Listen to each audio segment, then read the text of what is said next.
siapapun, besar, kecil, tua, muda, laki-laki, perempuan, memiliki jabatan atau standar biasa secara sosial, dia membaca, mengamati, memahami, mendalami surah Al-Kahfi, khususnya di hari Jumat, adha'a lahu minan nuri, maka dengan bacaan itu, pemahaman itu, pendalaman itu, Allah akan berkenan memberikan cahaya khusus kepada orang itu bainal jum'ataini, yang diberikan di antara dua Jumat.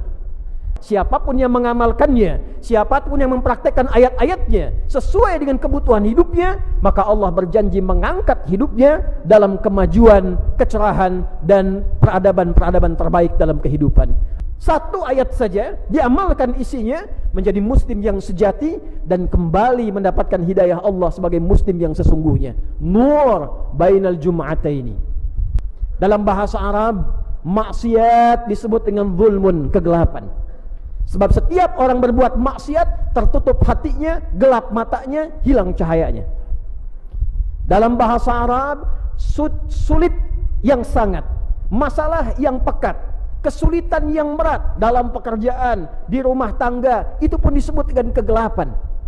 Karena itu ketika Anda memiliki kesulitan yang pekat, punya masalah keuangan yang pekat, makan tidak enak, jalan serasa gelap, walaupun terang terasa gelap, zulumat.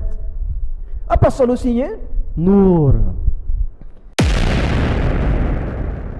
Terdapat hadis Nabi SAW yang menunjukkan keistimewaan tentang Jumat ini, bukan sekedar menunjuk pada makna harinya, namanya, namun juga amalan-amalan yang menyertai hari Jumat ini dan dampak serta hikmahnya dalam kehidupan kita.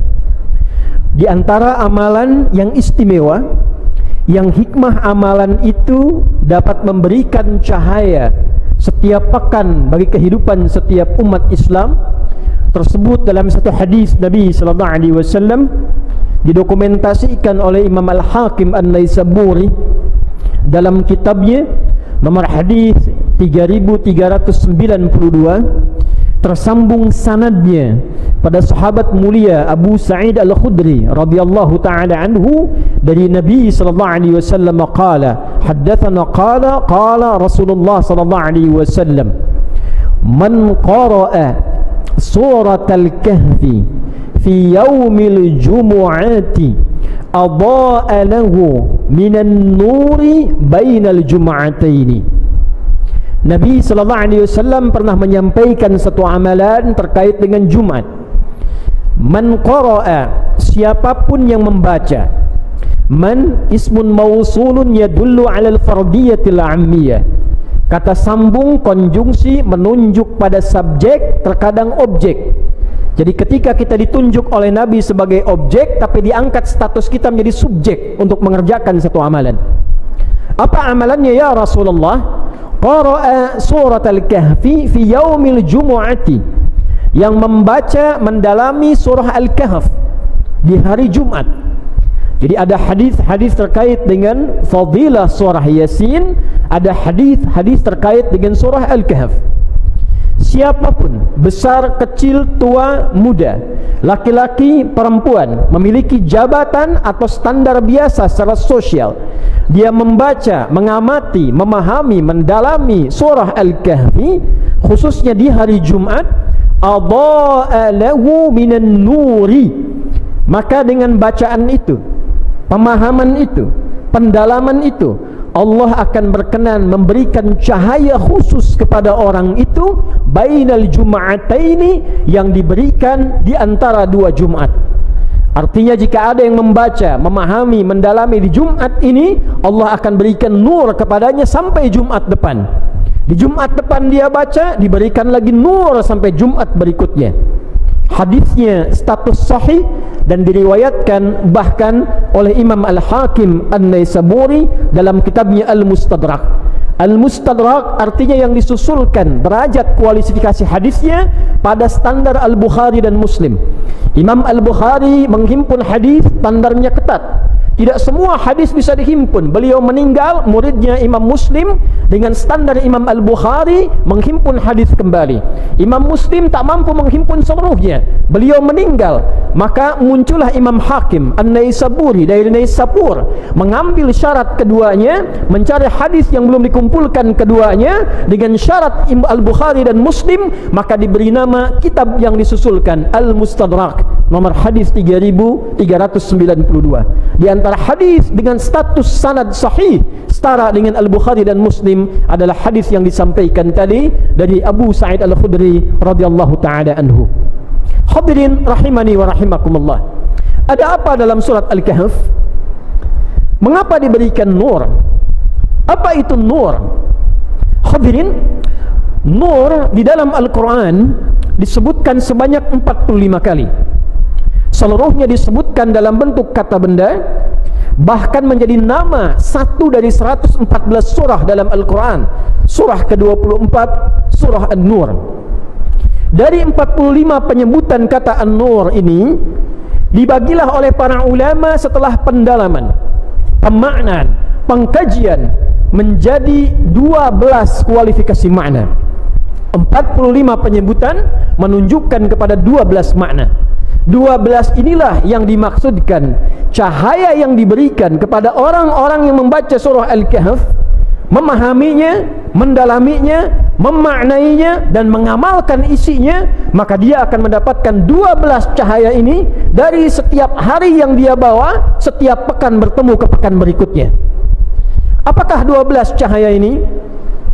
Durasi khutbah yang sangat singkat ini kita ambil 1 atau 2 cahaya dari 12 yang dimaksudkan. Hadirin rahimani wa rahimakumullah.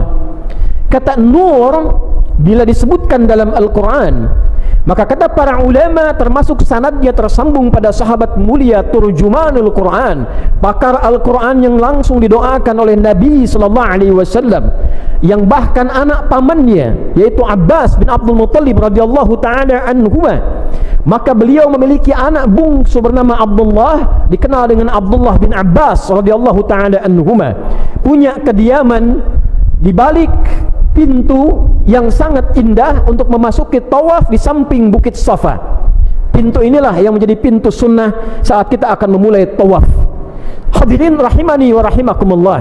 Ibnu Abbas radhiyallahu taala anhuma pernah menyampaikan di antara makna nur ay bi makna al-Islam, yaitu bermakna al-Islam.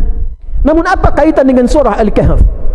Orang yang memahami, menggali, membaca makna-makna dalam ayat-ayat surah Al-Kahf, maka di antara makna utamanya Allah akan semakin kuatkan, tanamkan dan dalamkan cahaya Islam yang ada pada dirinya. Jadi hadirin, 110 ayat seluruhnya adalah kurikulum kebaikan, seluruhnya adalah kurikulum kehidupan. Dalam bahasa Arab disebut dengan hudan. Maka itulah ketika kita mengawali bacaan surat Al-Kahf, kita bersyukur pada Allah, memuji Allah karena mendapatkan Al-Quran untuk kita, bukan untuk umat yang lain, untuk kita sebagai pedoman berkehidupan yang telah diuji oleh sejarah. Siapapun yang mengamalkannya, siapapun yang mempraktekkan ayat-ayatnya sesuai dengan kebutuhan hidupnya, maka Allah berjanji mengangkat hidupnya dalam kemajuan, kecerahan dan peradaban-peradaban terbaik dalam kehidupan.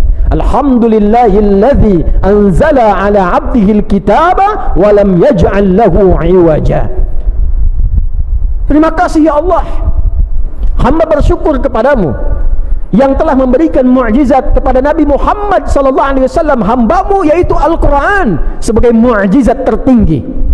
Di dalamnya ada pedoman kehidupan, kurikulum kehidupan yang mengantarkan pada kesuksesan yang selalu yang terbaik, selalu ideal. Jadi kalau kita mengeluarkan ayat-ayat Al-Quran, Anda keluarkan ayat-ayat tentang ayah. Berapa lama telah menjadi ayah? Berapa tahun menjadi ayah? Pernahkah mengeluarkan ayat-ayat Al-Quran yang membimbing kita menjadi ayah yang baik?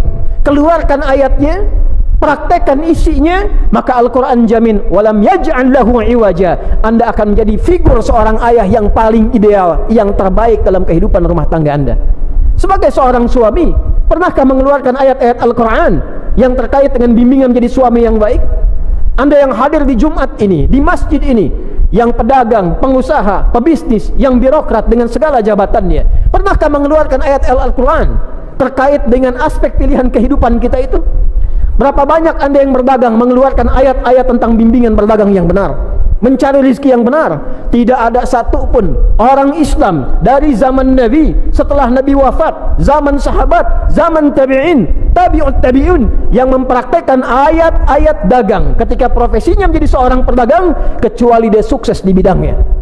Yang di birokrasi sukses di bidangnya, yang di diplomasi sukses di bidangnya, karena Al-Quran saat diturunkan adalah pedoman berkehidupan. Pertanyaan dasarnya, dari sepekan kita berkehidupan, berapa banyak kurikulum hidup ini sebagai muslim yang kita baca dan kita amalkan dalam kehidupan? Jangan berpikir jauh dulu. Sebagai muslim, bagaimana menggunakan lisan kita, bagaimana menggunakan mata kita, bagaimana menggunakan tangan kita, bagaimana menggunakan kaki kita. Hanya orang Islam yang punya kitab dalam Qur'annya, yang membimbing pemeluknya, yang membimbing orang Islamnya bagaimana menggunakan tubuhnya dalam kehidupan. Ketika kita mengatakan lisan, apa fungsinya? Orang yang tidak kenal Quran hanya akan mengatakan lisan fungsinya untuk berbicara, mulut fungsinya untuk berbicara. Silahkan kita lihat lagi ayatnya. Bahkan Quran bukan hanya mengajarkan pada kita fungsi lisan untuk berbicara, tapi membimbing bagaimana cara lisan itu mesti berbicara. Ya ayyuhalladzina amanu la yaskhar qaumin min qaum la yaghtab ba'dukum ba'dha. Hai orang-orang Islam yang telah beriman, sepanjang kaum muslim, maka gunakan keislamanmu, gunakan imanmu untuk membimbing lisanmu, hanya berkata yang baik-baik saja. Jangan cela orang dengan lisanmu, jangan rendahkan orang dengan lisanmu, jangan bikin hoax dengan tulisanmu. Man kana yu'minu billahi wal yaumil akhir falyakul khairan aw liyasmut. Siapa yang merasa beriman pada Allah, yang merasa muslim akan dihisab di hari kiamat, maka jaga fungsi lisannya, katakan yang baik, tak mampu dia diam sebagai muslim. Jadi ketika kita membaca surat Al-Kahf, menemukan hidayah pertama sebagai muslim, maka surat ini memberikan cahaya sepanjang kita mau mengamalkan isinya. Dari sekian Anda, saya, kita yang membaca surat Al-Kahfi dalam Jumat ini, malamnya Yasin, siangnya Al-Kahfi, siapa yang menjadikan Quran dari hasil bacaannya di Al-Kahfi itu sebagai cahaya kehidupannya? Adakah di lisannya cahaya? Adakah di matanya cahaya? Adakah di tangannya cahaya? Adakah di kakinya cahaya? Jika benar-benar ada cahaya, tak mungkin kakinya melangkah ke tempat maksiat, tak mungkin kata-katanya keluar kata-kata maksiat, tak mungkin berdusta, tak mungkin berbohong, tak mungkin korupsi, tak mungkin dan tak mungkin berbuat maksiat. Nuran bainal jum'ataini. Satu ayat saja diamalkan isinya, menjadi muslim yang sejati dan kembali mendapatkan hidayah Allah sebagai muslim yang sesungguhnya. Nur bainal jum'ataini. Hadirin rahimani wa rahimakumullah. Yang kedua sekaligus penutup khutbah ini, dari 12 cahaya yang disampaikan di dalam ayat-ayat Al-Quran, jika disebutkan nur dalam Al-Quran, maka ia juga bisa berarti al-iman. Yang pertama al-Islam, yang kedua al-iman.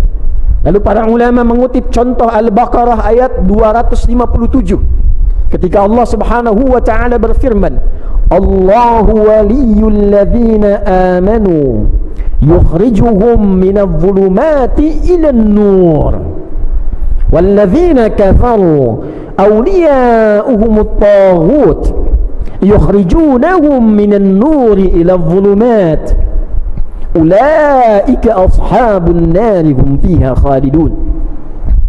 Orang-orang beriman itu, orang-orang Islam yang yakin dengan Allah, yakin akan dihisab, maka Allah yang menjadi pelindung hidupnya, Allah yang menjadi walinya, Allah yang membimbing hidupnya. Yukhrijuhum minadh-dhulumati ilan nur. Dan dengan perlindungan Allah itu, dengan penjagaan Allah itu, ia akan selalu dibebaskan dari kegelapan berkehidupan menuju cahaya. Nur. Nur. Jadi standar hidup orang beriman itu, standar hidup orang Islam itu, kalau benar-benar dia membangun hubungan yang dekat dengan Allah, dia punya Tuhan Allah, dia punya pelindung Allah, standar hidupnya kata Al-Quran selalu terbebas dari kegelapan di hidup. Dalam bahasa Arab, Maksiat disebut dengan zulmun, kegelapan. Sebab setiap orang berbuat maksiat, tertutup hatinya, gelap matanya, hilang cahayanya. Dalam bahasa Arab, sulit yang sangat, masalah yang pekat, kesulitan yang berat dalam pekerjaan, di rumah tangga, itu pun disebut dengan kegelapan. Karena itu ketika Anda memiliki kesulitan yang pekat, punya masalah keuangan yang pekat, makan tidak enak, jalan serasa gelap, walaupun terang terasa gelap, zulumat. Apa solusinya? Nur. Nur di sini kata para ulama diartikan dengan iman. Jadi sesungguhnya orang-orang yang selalu menguatkan imannya, orang-orang yang membangun kedekatan dengan Allah lebih, sebagai pejabat dekat dengan Allah, sebagai kiai ustaz dekat dengan Allah, sebagai pedagang dekat dengan Allah, pengusaha dekat dengan Allah, petani dekat dengan Allah. Apa janji Allah? Semakin dekat dengan Allah, semakin lekat dengan Allah, dibebaskan dari kegelapan-kegelapan hidup yang dialami. Jalan mendekat kepada Allah dalam bahasa Al-Quran disebut dengan takwa. Maka turun ayat-ayat takwa, diingatkan dalam khutbah Jumat, bukan sekedar formalitas, tingkatkan takwa, amalkan perintah Allah, jauhi larangannya. Tidak, saudara. Di dalam takwa ada solusi. Wa may yattaqillaha yaj'al lahu makhraja wa yarzuqhu min haitsu la yahtasib. Siapa yang mampu membangun hubungan lebih dekat dengan Allah, takwanya meningkat, maka kompensasi yang Allah berikan kepadanya dilepaskan dari seluruh kesulitan kehidupan dan diberikan rezeki bahkan dari sisi yang tidak dia duga. Wattaqullaha la'allakum tuflihun. Semakin dekat hubunganmu dengan Allah, semakin mudah kebahagiaanmu diraih. Wattaqullaha wa yu'allimukumullah. Semakin dekat hubunganmu dengan Allah, semakin ditambah pengetahuanmu. Jadi takwa meningkatkan pengetahuan, takwa mendatangkan kebahagiaan, takwa menghadirkan solusi, takwa bahkan mengirimkan rizki dari sisi yang tidak kita duga. Bagaimana cara meningkatkan takwa itu? Iman yang diperkuat. Itulah sebabnya kenapa setiap kali kita temukan kalimat takwa dalam Al-Quran, kita temukan pula kalimat iman yang mengiringinya. Ya ayyuhalladzina amanu, iman, kutiba alaikumussyam amalan kama kutiba alal ladzina min qablikum la'allakum tattaqun. Dzalikal kitabu la raiba fi hudal lil muttaqin. Setelah itu wal alladzina yu'minun, iman, takwa, iman, iman, takwa. Kita singkat imtak, iman dan takwa.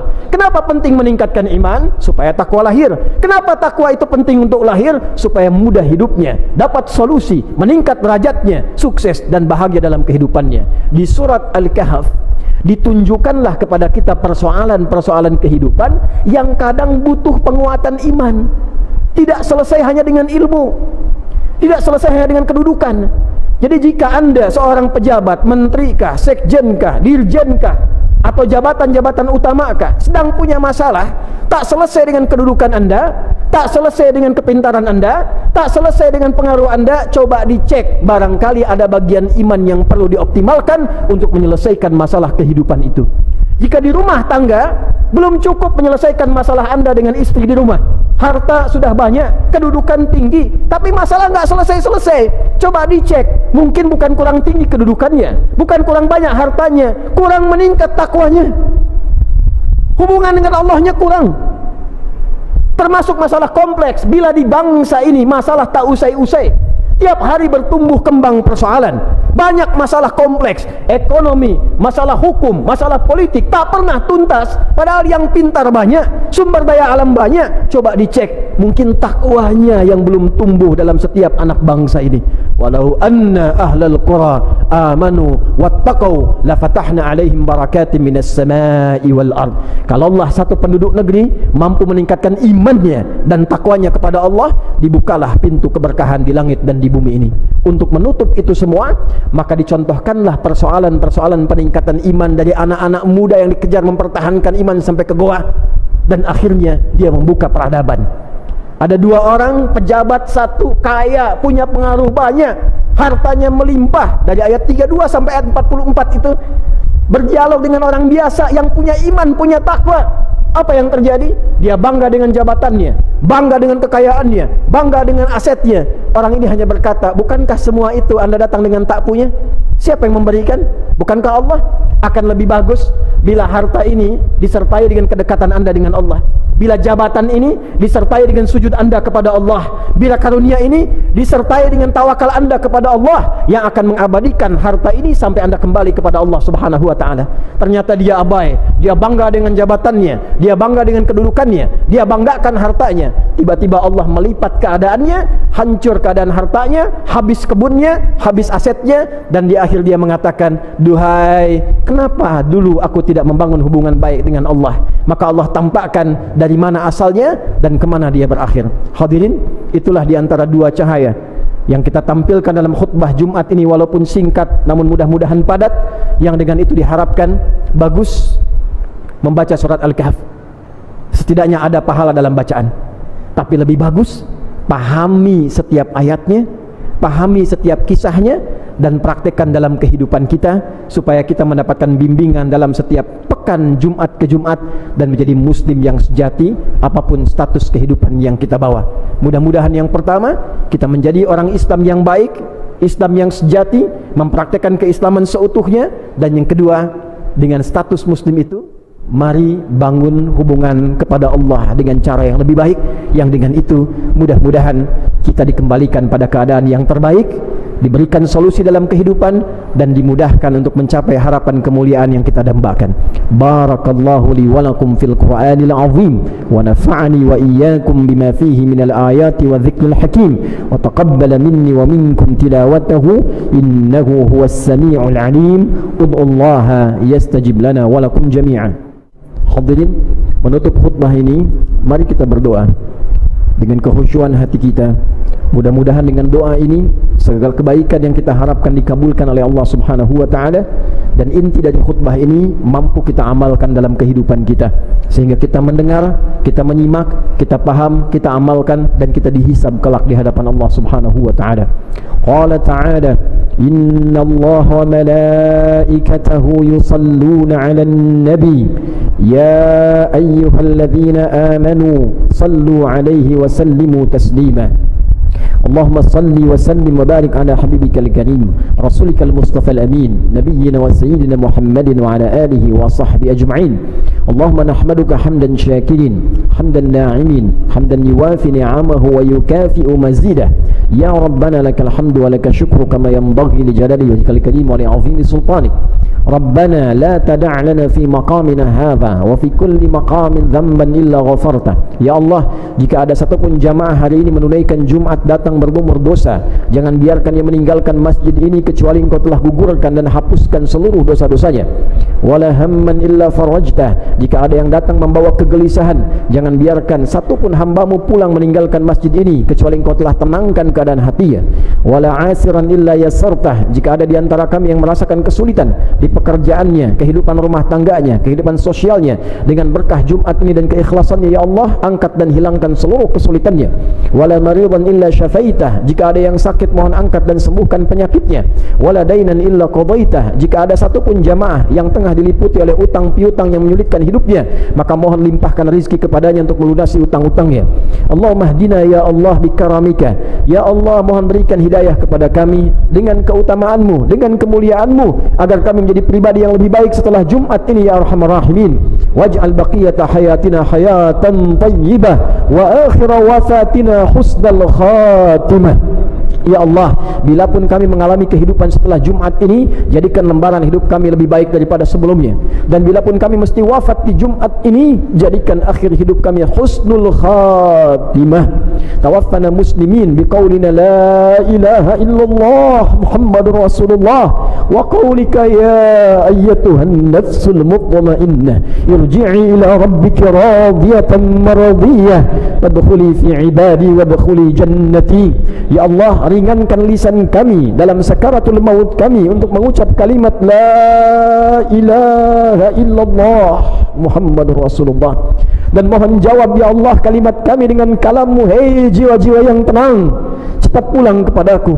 Aku rida dengan amalmu, engkau pun akan rida dengan pemberianku. Jadi bagian hambaku, aku siapkan surga untukmu.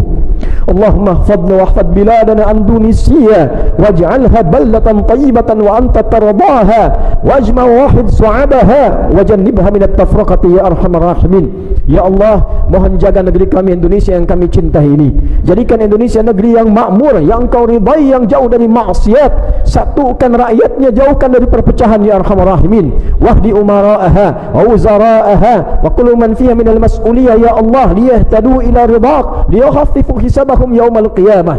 Ya Allah, berikan hidayah kepada para pemimpin bangsa ini di setiap level kepemimpinan, yang tinggi sampai dengan yang rendah, para pemimpinnya, para menterinya, para seluruh orang-orang yang diberikan amanah kepada mereka. Berikan hidayah untuk memberikan kebijakan yang adil, yang akan meringankan hisab mereka di hari kiamat ya arhamar rahimin. Allahumma ihfad ulama'aha waj'alhum mukhlasin lakad-din. Ya Allah, mohon jaga para ulama kami, sehatkan mereka dan berikan hidayah pada mereka untuk berdakwah dengan ikhlas, menyatukan umat, menjauhkan dari perpecahan. Allahumma ya khairan nasirin, Allahumma ansur ikhwatana fi Palestin, fi Gaza. Allahumma ya Allah khaffif hisabana yawmal qiyamati an da'fina fi nusrati ikhwanina fi Gaza. Ya Allah, anugerahkan pertolonganmu ya Allah darimu saja kepada saudara-saudari kami di Palestina, di Gaza khususnya ya arhamar rahimin. Dan mohon ringankan hisab kami di hari kiamat karena kelemahan kami ya Allah dalam membantu saudara-saudari kami di Palestina. Allahumma barik hadzal makan wa hadzal masjid wa hadza wa man fihi ya arhamar rahimin. Ya Allah, mohon berkahi masjid ini, berkahi tempat ini, berkahi setiap tempat yang ada di tempat ini, dan siapapun yang menginisiasi, mengembangkan, bertugas di tempat ini, kementerian ini, dan jauhkan segala bentuk perbuatan maksiat yang tidak Engkau ridhoi yang berada di tempat ini ya arhamar rahimin. Rabbana atina fid dunya hasanah wa fil akhirati hasanah wa qina adzaban nar. Wa sallallahu ala sayyidina Muhammad wa ala alihi wa sahbihi ajma'in. Wa akhiru da'wana alhamdulillahi rabbil alamin. Ibadallah, inna Allah ya'muru bil adli wal ihsan wa ita'i dzil qurba wa yanha 'anil fahsya'i wal munkari wal baghi ya'idzukum la'allakum tadhakkarun wa la dzikrullahi akbar wallahu ya'lamu ma tasna'un. Aqimus shalah yarhamukumullah.